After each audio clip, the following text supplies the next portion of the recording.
Engqungqutheleni yamashumi amahlanu nane eyayibanjelwe eNasrec, i-ANC yayibophezela ekuvuseleleni iqembu kanye nasekuqedeni inkohlakalo ngaphakathi kulo.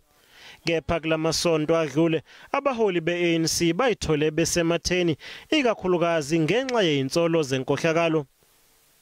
Encwadini ekhishwe izolo, uMengameli uCyril Ramaphosa unxenxe yamalungu aleli qembu ukuba ayeke ukuyibandakanya nezenzo zenkohlakalo noma alishiye leli qembu.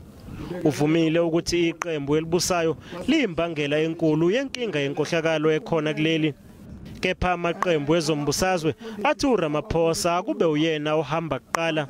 He has no moral authority to speak against corruption and people facing claims of corruption while he fights tooth and nail to conceal documents which implicate big business and allegedly judges in buying his presidency.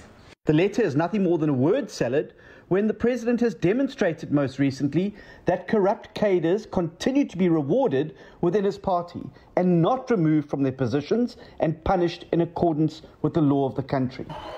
Leli qembu ligxile kakhulu ngesonto eledlule kulandela ukufungiswa kwalowo wayimeya yaseThekwini uZandile Gumede njengelungu lesishayamthetho saKwaZulu-Natal.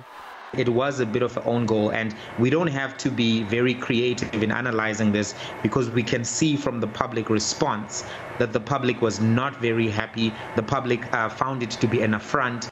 Kusenjalo i-ANC sivule uphenyo ngeinsolo zenkohlakalo kanti abaholi beyifundazwe kanye namagatsha ahlukene bacelwe ukuba bahlinzeke ngohlu lwalabo abasolwa ngokwephula umthetho. Unobhala jikelele weqembu uAce Magashule useyalele abaholi beqembu ukuthi badalule zonke indlela abenza ngayo inzuzo. We are dealing with the notion of corruption broadly, and we are not separating COVID-19 from all other issues in the organization that ought to be attended to.